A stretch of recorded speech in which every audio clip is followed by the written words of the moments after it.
Hi everyone, welcome. My name's Andrea. In today's video, I'm so excited because I get to interview Leslie Howard. So Leslie Howard has been named by Sonima Health as one of the top US yoga instructors. She has been working on helping women with pelvic floor health. Leslie's work has been legitimized by research studies done by the University of California, San Francisco.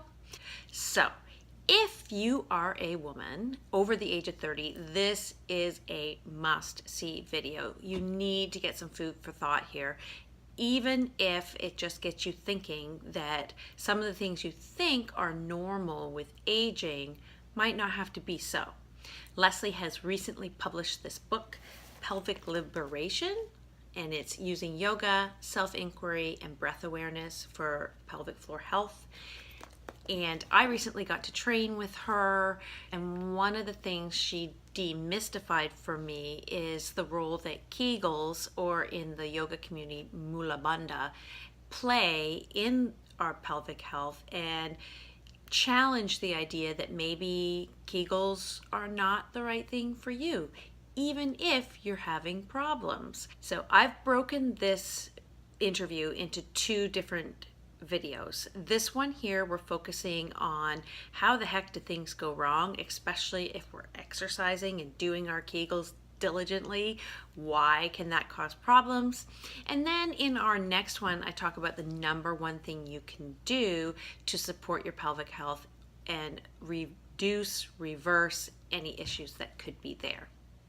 Please make sure to comment below if you have similar experiences where you're in discussions with women above a certain age and you thought it was normal, but maybe not.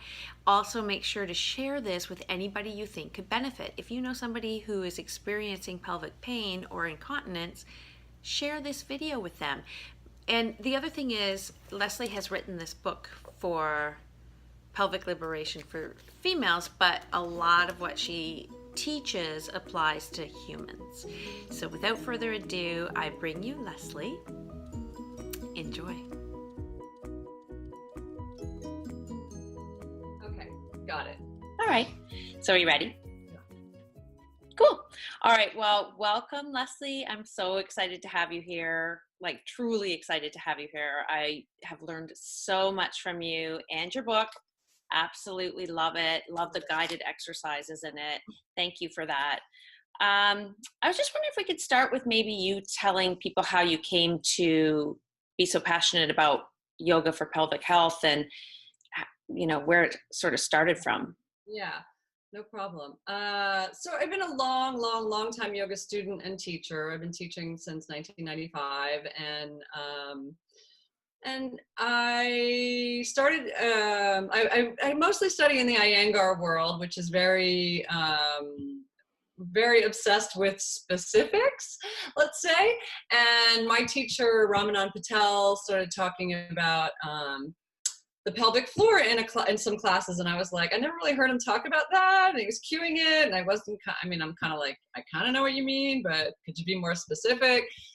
And at the time, it turned out at the time he was dating a woman who is a physical therapist, and she specializes in the pelvic floor. She lives in Germany, and he encouraged me to do some workshops with her. And so that was the beginning of my introduction to, like, I was like, wow, how come we never talk about these muscles? I didn't even know they were there, and I didn't know they were voluntary muscles. And so that was my first introduction. But her primary teaching was, if you're female, you got to get strong, which everybody should be strong. But she was just teaching contractions and, basically, bicep curls for the pelvic floor. And I had no reason to not believe what she was saying was true. And of course, that's what a lot of the women's magazines say, after a baby or as you get older, you need to get stronger. And so I'm very good practitioner, and I did what she taught me. And about a year later, I started having severe pelvic pain. So And then also sitting like in the car for longer than 20 minutes. Oh my God, I would just have this like burning feeling between my sitting bones. And I was like, what is Wow. going on? And I really didn't put the two together. And I ended up going to some physical therapists go on for more training to do internal pelvic floor work. So another time I'll tell you the longer story of how I met her, but it's all serendipitous. And I talked to her about what's going on. She's like, you need to come see me. And when I went in to see her, so they're trained to go internally like a gynecologist, but actually palpate your muscles. And, within the first 10 minutes of the appointment, she's like, the reason you're having all this pain is because your muscles are so tight. And I was like, isn't that a good thing? You mean they're too tight? Like, you mean like too tight? I'd like never heard a woman could be too tight. Right. That was like news to me. And it was in that appointment, I was like, oh my God, I think I've done this to myself by exercising my pelvic floor all the time, thinking I need to get stronger. And so as a yoga teacher, this was like, cathartic. And I was like, wow, I've been doing the wrong thing for my body, not knowing that that's what I was doing to myself. And I've heard this story now so many times, not my story, but my story, someone else's history. A lot of women have the same story as me. So that's how I got into it. Can you tell me, I think I read either in your book or somewhere that you started to teach these exercises in yoga classes, and then is it UCSF got involved? University of California, San Francisco, they got in touch with me, which shocked me. I mean, I got a phone call from like the lead researcher at the Women's Center saying, we want to do a study on yoga for incontinence. And every time we bring the study up, your name comes up. And I was like, really? And she's like, so, by default, we're calling you first. Are you interested in helping us? And I was like, of course I am, because I want to legitimize it, because I know it works. And so I had the very, very good fortune of just being at the right place at the right time, and worked with a great team at UCSF to develop. And with Judith Lasser was in on it, and we came up with, I think at first they said, we want 12 poses that'll help with incontinence. And then my first question was like, well, what type of incontinence? Because there's many types of incontinence. And they're like, oh, we're just throwing all of the incontinence in together. And I was like, well, from a yoga perspective, that's not how I see it, because the two types of incontinence are really different. The two most common types of incontinence are either stress incontinence, which is the kind where you're running, laughing, sneezing, jumping, and leak. That's stress incontinence. And then the other one that's called urge incontinence, which is the kind where, you're going along your day and then all of a sudden you feel like an incredible urge to go to the restroom, and you feel like, oh my God, I have to go so bad, I don't know if I'll make it. So urge incontinence is always associated with too much tension in the pelvis and too tight of muscles. So, we've been taught since we were little kids, can you hold it? Can you hold it?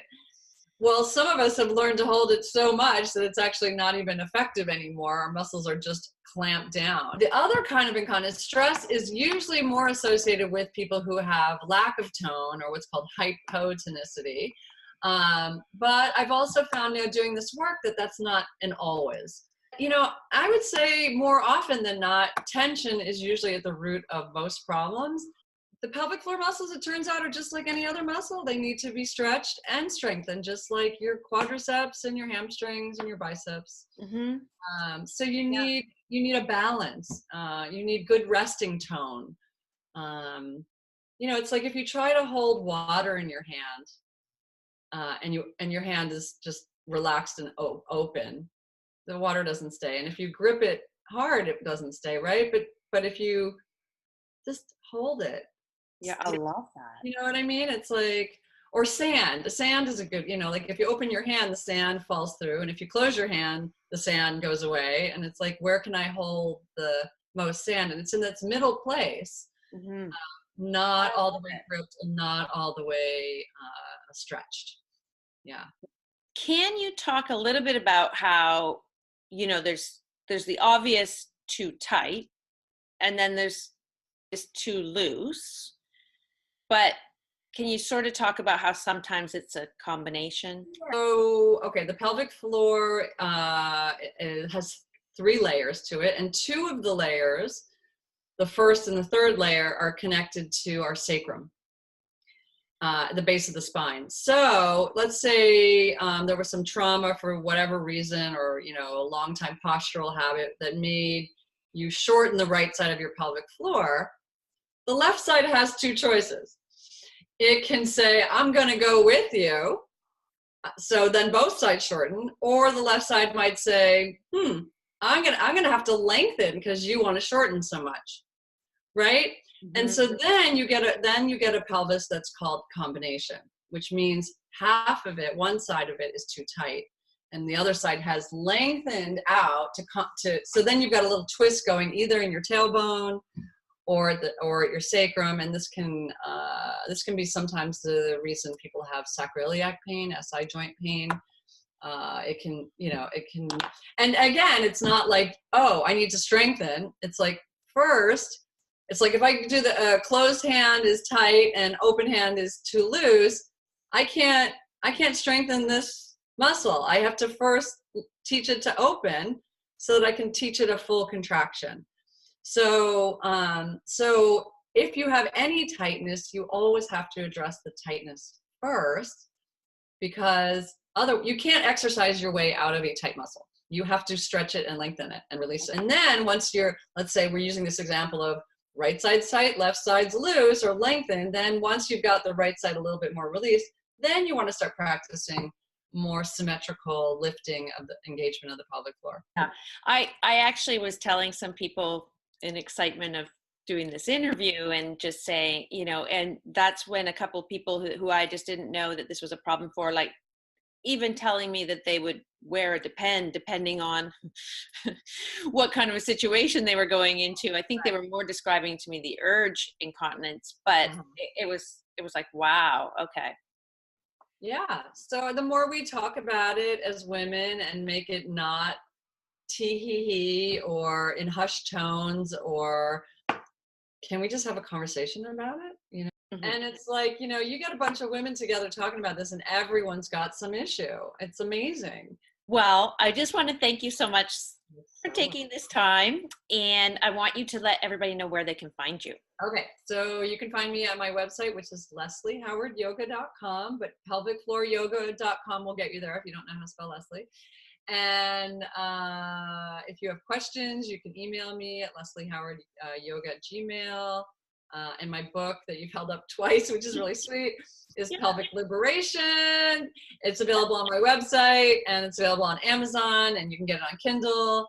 And I also have video education, so that's something else that's available on my site if someone's can't make it to one of my workshops. Yeah, and I tried to keep it as simple, and as well as in the book. I don't do any super complex poses because I want it to be accessible for everyone. Right. Yeah. So thank you for supporting the work. I really, really, really appreciate it. Yeah. Well, thanks again. And oh my goodness, I'm just so honored that you did this with me. Okay, you're welcome. Have a great day. Okay. Bye. Bye.